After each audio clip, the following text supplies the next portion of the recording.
하나님의 은혜와 사랑이 함께 축복합니다. 김씨성을 가진 남자가 있었습니다. 늘 자랑을 합니다. 한국에는 김씨가 제일 많아. 늘 자랑을 하죠. 그렇죠? 김이바, 돌에 던져도 맞을 정도로 그렇게 많다고 하는 성이 김씨 아닙니까? 그러니까 옆에 있던 강씨가 한마디 합니다. 많은 뭐하냐? 강해야지. 강씨가 최고야. 막 이렇게 서로 자기 성마다 막 자랑을 하는 거예요. 근데 마지막으로 그 옆에 있던 이제 고씨가 한마디 하자 모두가 다 조용했습니다. 야, 이 우주에는 온통 고씨가 가득 차 있다. 고 존 F 케네디, 고 정주영, 고 링컨, 고 우리 델. 그러니까 다 사람들이 조용했다는 거예요. 죽으면 다 고씨가 됩니다. 맞습니까? 안 됩니까? 고씨? 고 누구 사람은 언젠가 죽습니다. 믿으십니까? 그러나 우리는 그 죽음을 두려워하지 않습니다. 우리의 삶 가운데 영생을 허락해 주시고 구원을 허락해 주신 하나님을 믿기 때문입니다. 오늘도 그 하나님께서는 우리의 예배를 받으시기를 원하고 우리의 삶의 모든 것을 드려 마음과 정성을 드리는 우리의 삶의 모습을 기쁘게 받으실 줄로 믿습니다. 하나님께서는 인간을 창조하시면서 인간들이 해야 될 것과 하지 말아야 할 것을 분명히 말씀하고 계셨고 그 말씀을 주신 분이 바로 하나님이십니다. 에덴 동산에서도 마찬가지예요. 하나님께서는 처음에 사람을 지었던 아담과 하와에게 모든 실과 에덴 동산에 있는 모든 시간을 다 마음대로 먹으라고 허락하셨어요. 하라고 하신 거죠. 그러나 하지 말라는 것이 있었어요. 그것은 동상 중앙에 있는 선악과 나무의 열매만은 먹지 말라고 명령하셨어요. 그래서 분명히 그 가운데서 하라고 하신 것이 있고 하지 말라는 것이 있었단 말이죠. 만약 선악과를 먹게 되는 경우에는 반드시 죽을 것이라고 엄히 경고까지도 하셨어요. 하나님께서는 인간이 하지 말아야 할 것을 금하신 하나님이시고 인간은 또 하나님께서 허락하시지 않는 것은 행하지 않으로서만 하나님과의 바른 관계를 맺을 수 있음을 에덴 동산을 통해서 반드시 보여주신 분이고 그것이 또한 우리의 믿음과 신앙의 표지가 되어야 된단 말이죠. 하나님께서 하라고 하신 것은 하고 하지 말라고 하신 것은 행하지 않는 것, 이것이 바로 우리의 신앙이고 우리의 믿음이 되어져야 한다는 거예요. 그러나 하지 말라는 것을 했을 때 그들이 선악과를 먹음으로 말미암아 하나님처럼 될 수 있다는 사단의 유혹에 그 열매를 따먹었을 때 그들이 하나님이 된 것이 아니었어요. 오히려 그들은 하나님의 명령에 불순종함으로 말미암아 에덴 동산에서 쫓겨나게 되었고 죽음이라는 값비싼 대가를 치르게 되어졌다는 거예요. 우리의 믿음은 바로 그렇습니다. 하나님께서 하라고 하면 명령하신 것은 반드시 행하고 하지 말라고 허락하시지 않은 것은 절대로 행하지 않는 것이 우리의 믿음이 되어야 할 줄로 믿습니다. 그 말씀은 그래서 하나님의 말씀은 그 말씀 앞에 순종하면 우리가 그 말씀이 하나님께서 명령하신 것인지 금하신 것인지 그것을 볼 수가 있어요. 시편 19편 8절 말씀 가서 볼까요? 시편 19편 8절 함께 읽어보겠습니다.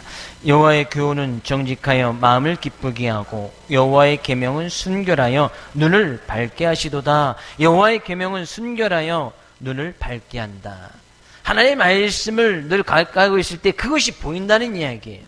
하나님께서 허락하신 것인지 하나님께서 금하신 것인지 우리는 그 말씀 앞에 늘 순결하고 정직해야 하나님께 주시는 은혜와 복 가운데 거하면서 살아갈 수 있게 되어진다는 거예요. 일례로 요셉이라는 사람 우리가 잘 알 것입니다. 그가 형들의 시기로 노예로 팔려가고 보디발 장군의 또 종으로 팔려갑니다. 그러나 그가 맡은 바 일에 충성을 다하고 성실한 모습을 보이자 이 보디발 장군이 그 집안에 어떤 전 재산을 관리하는 총무회를 맡겨놔요. 근데 그 총무회를 잘했으면 좋았을 텐데 이 보디발 아내가 이 요셉을 유혹하기 시작합니다. 야, 나와 동침하자. 그죠? 근데 이 요셉이 그 유혹을 거절하면서 했던 이야기가 이 집에서는 주인이 자기의 집안 소유를 모두 다 맡겼지만 이 집안에서 금한 것은 오직 당신의 아내, 당신밖에 없습니다. 근데 내가 그 일을 범하여서 하나님 앞에 범죄할 수 있으리까? 이 보디발 장군이 이야기한 거지만 그 보디발 장군이 이야기했던 이 말을 이 요셉은 하나님의 말씀으로 받아들인 거예요. 왜? 그것이 보였기 때문이에요. 하지 말라는 것과 하나님께서 허락하신 것이 그 보디발 장군의 말을 통해서도 그 말씀이 있었단 말이에요. 아내를 범하는 것, 남의 집 아내를 범하는 것, 이것은 분명히 하나님께서 금하신 것이거든요.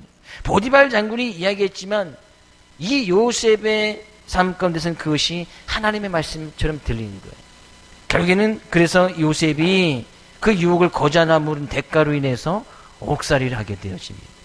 근데 옥살이에서 끝난 것이 아니고 그는 하나님의 말씀 앞에 정직하고 도덕성을 지킴으로 말미암아 결국에 이 요셉이 애굽의 총리가 되었고, 그 애굽의 총리가 되어서 그 집안의 온 가족들이 다 구원을 받을 수 있음을 성경은 분명히 이야기하고 있어요. 그래서 우리는 늘 하나님 말씀 앞에 정직하고 그 말씀에 따라서 도덕성을 잘 유지하면서 살아가야 한다는 거예요. 오늘 본 말씀에서도 그런 사람이 한 명 나옵니다. 바울과 그의 일행들. 바울이 복음을 증거하기 위해서 이곳저곳을 돌아다니면서 2차 전도 여행 때 아시아 지역을 가서 복음을 전하겠지만, 지난 시간에 우리가 살펴보았지만 성령이 허락하지 아니하고 또 다른 곳을 가려고 하니까 예수의 영이 허락하지 아니했어요. 그런데 우리가 잘 생각해 볼 것이, 바울과 그의 일행이 사단의 유혹에 빠져서 선악과를 따먹으려 했던 것처럼 죄를 저지르는 악행을 하려고 했거나 어떤 여인의 꾀임에 빠져서 불륜을 저지르는 것 같은 그런 악을 행하려고 했기 때문에 주님께서 그들의 계획을 허락하시지 않는 것이 아니었단 말이죠.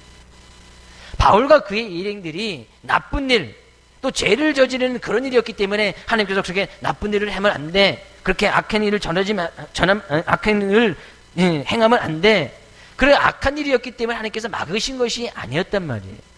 그들은 복음을 전하려는 선한 목적이 있었어요. 선교를 하려고 하는, 교회를 세우려고 하는 그런 뜻이 있었단 말이죠. 그러면 이 바울과 그의 일행들이 그 자체가 선한 목적이고 또한 그것이 또한 하나님의 말씀이었기 때문에 그 선한 뜻을 가지고 그대로 밀고 나갈 수도 있었어요. 아시아 지역에서 복음을 증거하고 또 그 다른 지역에서 복음을 증거할 수도 있었단 말이죠. 근데 자신의 뜻이 주님을 위한 선한 목적인 만큼 자신의 뜻을 허락하지 않는 주님에 대하여 얼마든지 둔감할 수 있었단 말이죠. 그것이 선한 뜻이고 선한 목적이기 때문에 하나님의 말씀은 외면할 수 있었단 말이에요. 그냥 선한 목적이면 아무 데나 다 할 수 있는 것처럼 바울은 그렇게 생각하지 아니었단 말이에요. 아무리 선한 목적과 선한 계획이 있어도 하나님께서 허락하시지 아니하면 바울과 그의 일행들은 그것을 포기했단 말이에요. 내려놓았단 말이죠. 한때는 이는 교회에서도, 어느 교회에서는 일방적으로 가서 막 선교하고 복음을 전가하는데 힘써 나가는 교회 있습니다. 막 불간시탄 막 가서 막 국가에서도 막 금하고 가서 선교활동 하지 말려고 하는데 굳이 가서 막 하다가 또 피랍되고 또 그걸 인해서 어쩔 수 없는 순교를 당하고, 마치 그렇게 순교 당한 것이 마치 하나님의 뜻인 것 마냥 꼭 그런 것만은 아닌 것 같아요. 꼭 그런데 가서 아랍권들 있는데 가서, 그런 아랍 성전이 있는데 가서 거기서 찬송하고 막 기도해서 끌려가기도 하고 감옥에도 가고 그렇게까지 해서 꼭 선교를 해야 되는가? 우리는 또 생각해 볼 필요가 있단 말이에요. 어떻게 그런 잘못된 교회들에 좀 가서 보니까 잘못된 종말론과 잘못된 구원관을 가지고 있었기 때문에 그런 했던 것을 보게 되었어요. 지난 시간에 일일이 말씀드렸듯이 은혜롭 교회, 그죠? 신옥주 여목사 또 비지에 있는 그런 모습 보니까 그 교회도 잘못된 구원을 갖고 있어요. 잘못된 종말론을 가지고 있고, 그래서 그들이 그 이전에 그들이 아프리카 뒤에 가서 막 피랍 사건이 있던 교회가 바로 그 교회였어요. 굳이 가지 말라는데 갈 필요는 없단 말이죠. 그런데 그것을 말씀에 대해서 좀 잘 기울일 필요가 있단 말이에요. 바울이 어떻게 이렇게 주님의 말씀 앞에 늘 순종하고 그 말씀을 따를 수 있는 사람이 될 수 있을까? 바울은 평상시에도 이 부분뿐만 아니라 늘 그의 삶 가운데서도 늘 하나님께서 허락하면 하고 하지 말라는 것은 하지 아니하는 그런 말씀 앞에 순종하는 모습이 평상시에도 있었기 때문에 아무리 선한 목적과 계획이 있는다 할지라도 하나님께서 막으시니까 그 길을 가지 아니했단 말이에요. 이것이 바울이 가지고 있었던 믿음이에요. 우리는 하나님의 말씀이 없는 곳에는 모든 것이 다 가능하다는 사실을 알고 있습니까? 하나님의 말씀이 없으면 모든 것이 다 가능해요. 하나님의 말씀이란 절대적인 잣대가 없으면 인간의 욕망 앞에서 인간의 모든 행위가 다 정당화되기 때문이에요. 다 할 수 있단 말이죠. 언제부턴가 돈이 절대적인 가치가 되어서 우리 사회에서 이제 정직성도 잃어버리고 도덕성도 실종되고 말아버렸습니다. 돈이라는 그런 우상 앞에서 인간의 도덕적 해이와 부정직성, 부정부패, 성적인 문란, 반윤리적인 행동들이 돈을 넘어서 버렸단 말이죠. 돈이면 다 되는 세상이 되어버렸단 말이죠. 행여나 믿는 사람들조차도 정직하면 손해가 나고 또 도덕성을 지키면 이익이 없다고까지도 이야기하는 사람도 있어요. 어떻게 보면 그것이 맞을지도 몰라요. 이런 시대에서 우리가 정직성을 지키고 도덕성을 지켜나가면 손해날 수도 있고 때로는 이익이 적을 수도 있어요. 그러나 그 가운데서도 우리는 말씀을 지켜 정직하고 도덕성을 지켜나갈 때 요셉처럼 하나님께서 하나님의 뜻을 이루어나가는 놀라운 하나님의 축복의 통로로 사용되어진단 말이죠. 그들이 인간이 정말 부도덕하고 부정직하였을 때 그의 상당한 대가를 받았던 것을 우리는 창세기 6장을 통해서 알 수가 있습니다. 창세기 6장은 노아 홍수가 일어났던 그것을 기록하고 있던 말씀이에요. 그때 노아의 홍수가 일어나기 직전에 노아의 시대에 살았던 사람들의 모습이 어땠느냐? 여호와께서 사람의 죄악이 세상의 가득함과 그의 마음으로 생각하는 모든 계획이 항상 악할 뿐임을 보시고, 노아의 시대의 사람들이 다 죄악이 다 가득했단 말이에요. 세상에 다 죄악이 가득했어요. 그의 마음으로 생각하는 것도 모든 계획이 다 항상 악했단 말이죠. 다 부정직하고 다 부도덕했단 말이에요. 그래, 그 가운데서 노아만 하나님의 은혜를 덧입어서 그 노아의 가족만 그래도 그 가운데서 정직하고 도덕성을 지켜나갔단 말이에요. 다 성적으로 타락했을 때 노아의 가족만, 다 돈이 우상숭배가 됐던 그 가운데서 노아의 가족만 하나님의 말씀 붙들고 그 은혜 가운데서 그 말씀을 붙들고 있었다는 얘기예요. 그래서 하나님의 놀라운 구원의 어떤 통로로 사용되어진 사람이 바로 노아의 가족 아닙니까? 우리는 그 말씀을 잘 들을 필요가 있습니다. 바울의 삶의 모습을 잘 살펴볼 필요가 있습니다. 우리가요, 잘 생각해 보면 우리가 정직하고 도덕적으로 살았기 때문에 우리가 구원을 받았습니까? 아니죠. 오히려 그 반대이지 않습니까? 누구보다도 부정직하고 부도덕했지만 하나님께서 오직 하나님의 긍휼하심으로 우리를 구원해 주지 않았느냐 그런 얘기죠. 우리가 하나님의 그 구원의 은혜를 진정 믿는다면 이제부터라도 구원받은 하나님의 자녀답게 정직하고 도덕적인 삶을 살아야 하지 않겠는가. 늘 그 말씀 앞에 귀를 기울여서 그 말씀 앞에 순종하는 하나님의 말씀을 우리의 삶의 잣대로 삼아서 참다운 그리스도의 모습으로 살아갈 것이 아니냐 그런 얘기죠. 바울은 늘 그런 삶을 사는 거예요.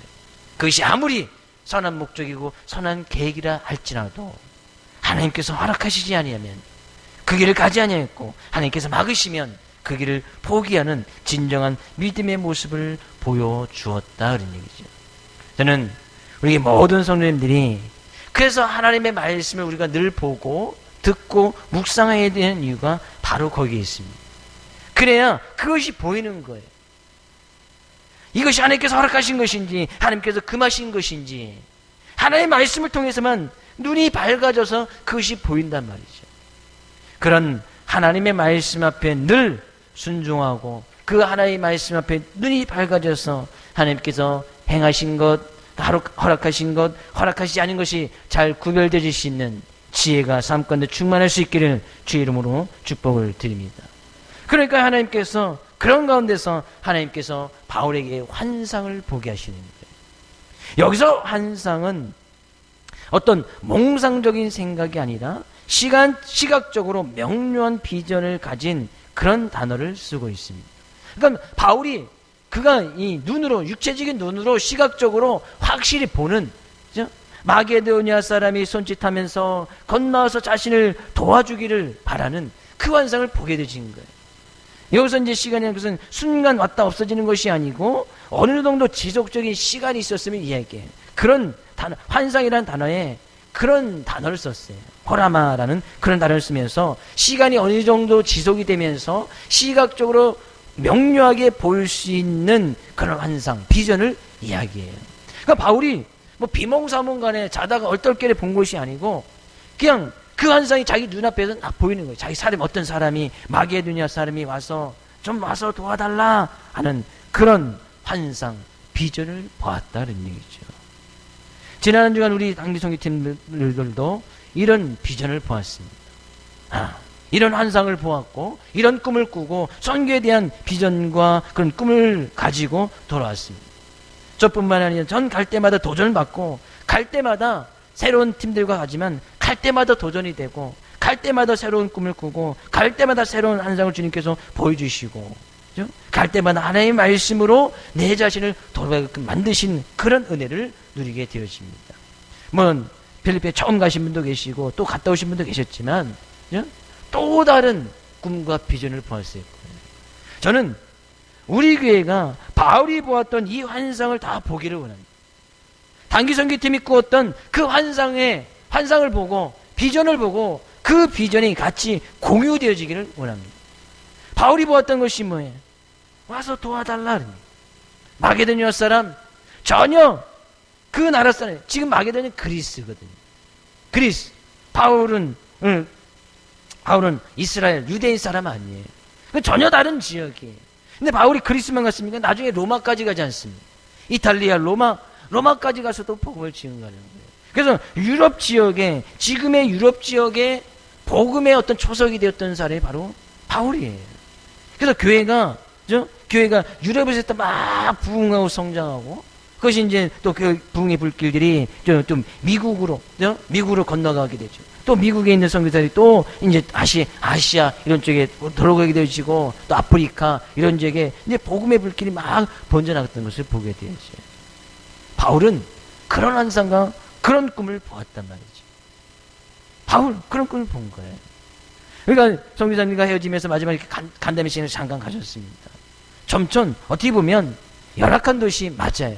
인구가 거의 이제 8만도 채 되지 않는 소도시, 중소도시도 아니죠. 정말 소도시고 사람들에게 어떤 일거리도 없고 어떻게 보면 할 일이 너무나 없는 그런 도시가 맞아요. 젊은이들이 남아있기 힘든 그런 곳이기도 맞지.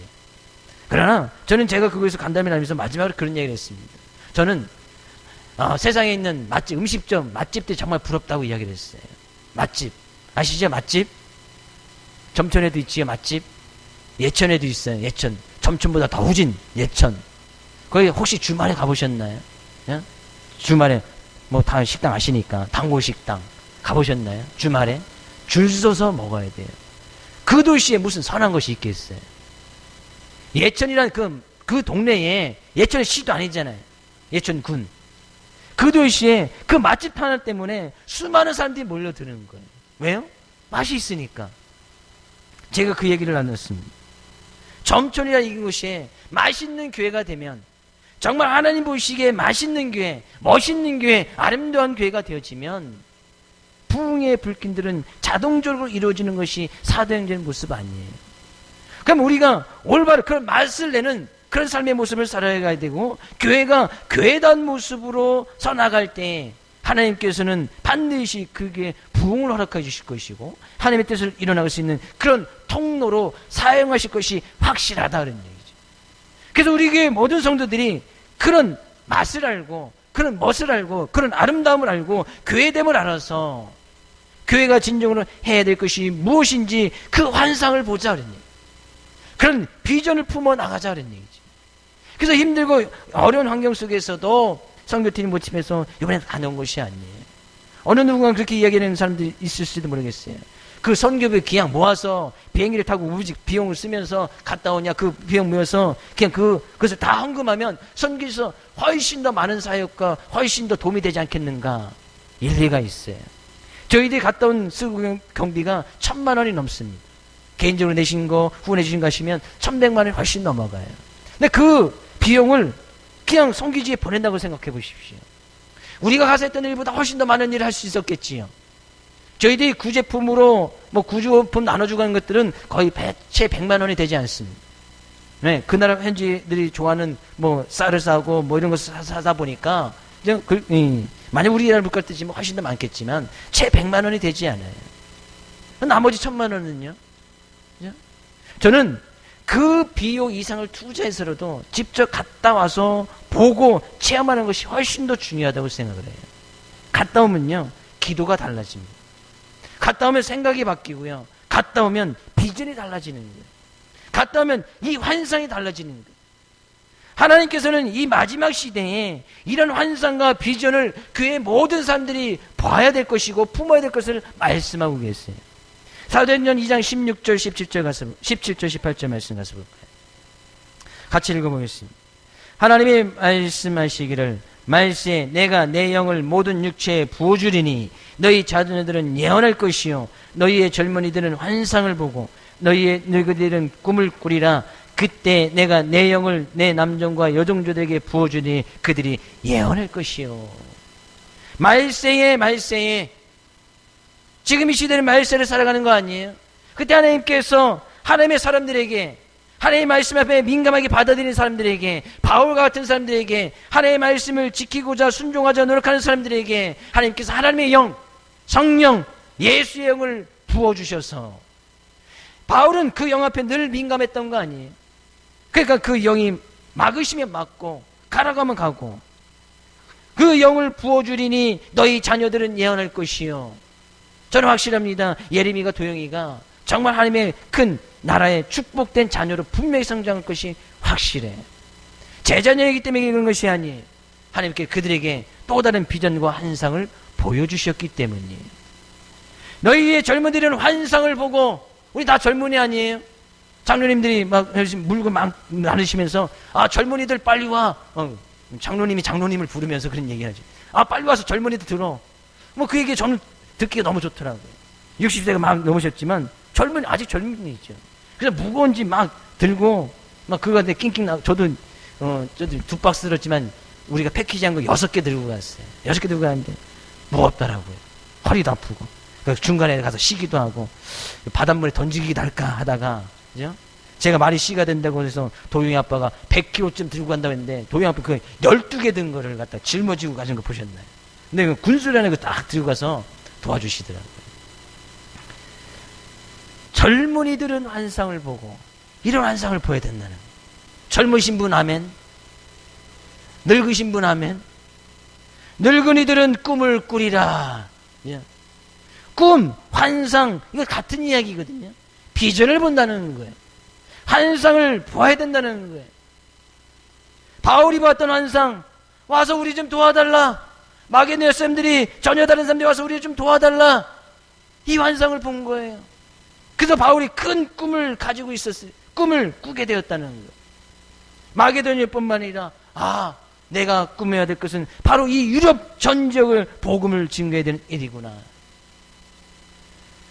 우리는 늘 하나님께서 우리들의 삶을 통해서 보여주시고자 하는 그 환상을 보일 수 있는 이 눈이 뜨여져야 된다는 거예요. 그러기 위해서는 우리는 하나님 말씀 앞에 늘 정직하고 순결해야 된다는 거예요.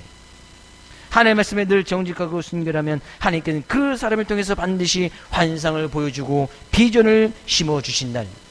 그런 비전을 품었던 이 바울사도는 10절에 뭐라고 이야기하고 있습니까? 그가 곧 마게도냐로 떠나기를 힘쓰니.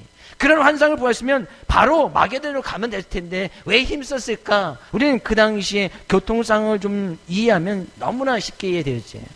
2000년 전에 거리가 먼 다른 지역을, 다른 나라를 간다는 것은 쉬운 일이 아니에요. 지금 우리가 비행기표 끊고 하면 금방 가고 배편도 자주 있기 때문에 배를 이용해서도 갈 수 있지만 그 당시에 이쪽 지역에서, 이쪽 나라에서 뭐 다른 나라를 배를 타고 간다는 것은 정기적인 운항도 없고, 또 뭐 그 배를 뭐 하려면 이 배편을 구해야 되고, 또 그러면 또 많은 사람들이 또 그 배를 타야 그 배가 운행하기도 하고, 그러니까 쉬운 일이 아니었단 말이에요. 그러니까 여기서 힘 썼다는 것은 그렇게 힘을 썼다는 거예요.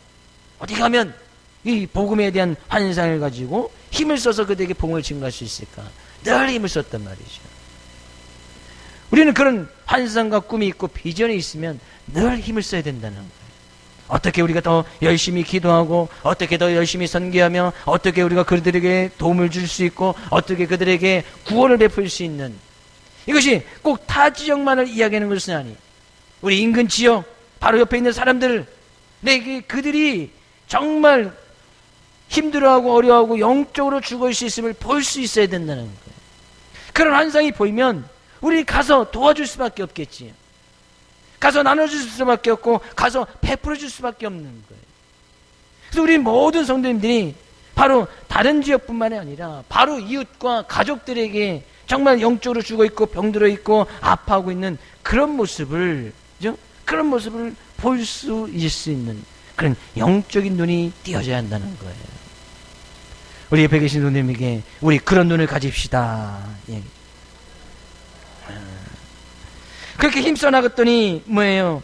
우리를 부르신 줄로 인정함이러라. 바울과 동행했던 바울의 일행들, 당시에 디모데, 실라, 누가가 그것을 인정했다. 여기서 인정했다는 것은 함께 결합했다는 얘기죠.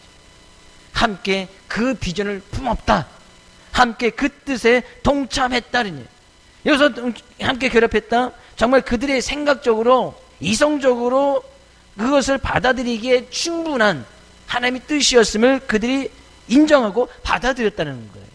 그냥 바울이 이야기하니까 생각 없이 그냥 따라간 것이 아니고, 바울이 그런 환상을 보고 그들에게, 일행에게 이야기했을 때 그 일행들이 실라, 디모데, 누가가 그것을 이성적으로 잘 생각해보고 판단해보고 하나님의 말씀에 비춰보고, 그죠? 그래서 함께 그 뜻을 결합해서, 그죠? 함께 그 뜻을 품어 나갔다는 거예요.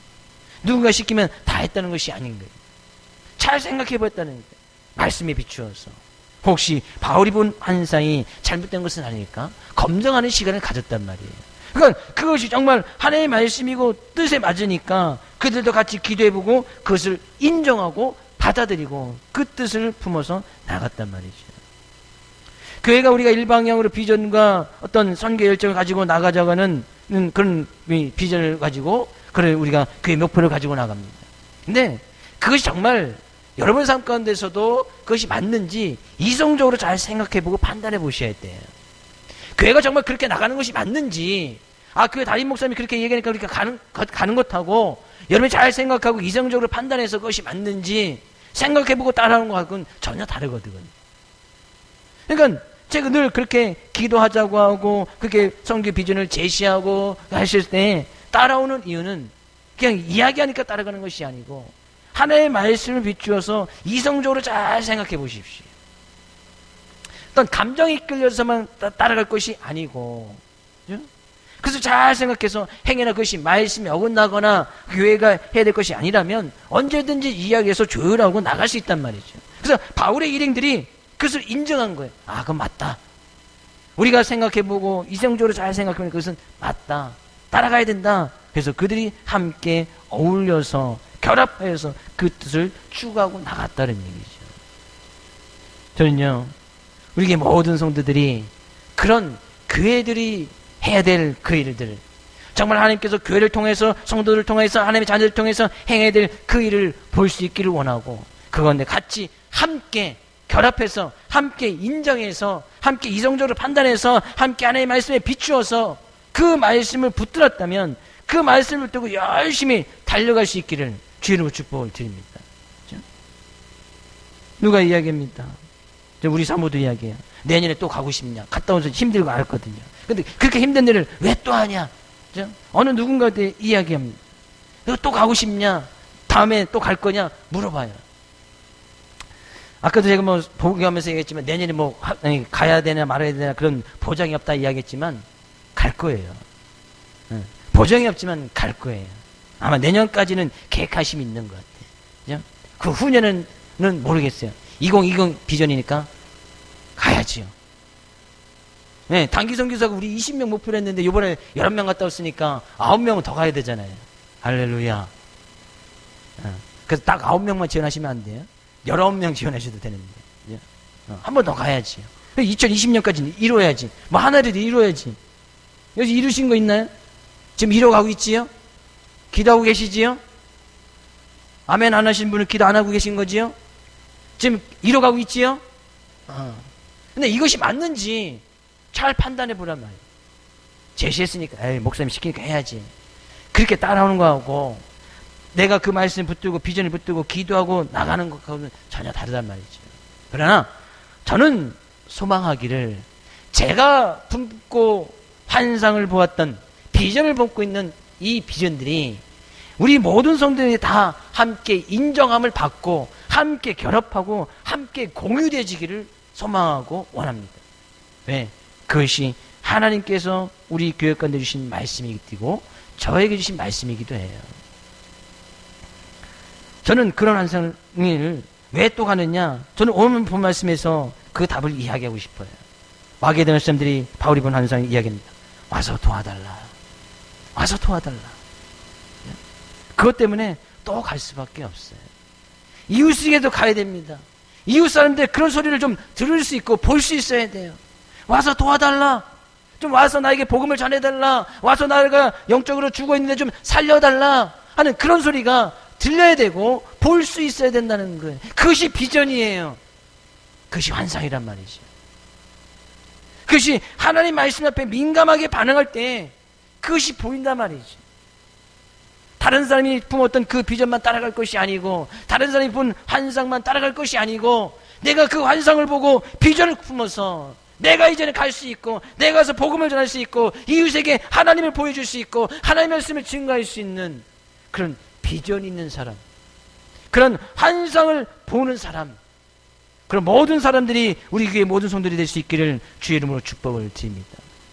그런 환상을 우리 교회 모든 성들이 보았을 때 우리는 같은 마음을 품고 있는 거 아니에요?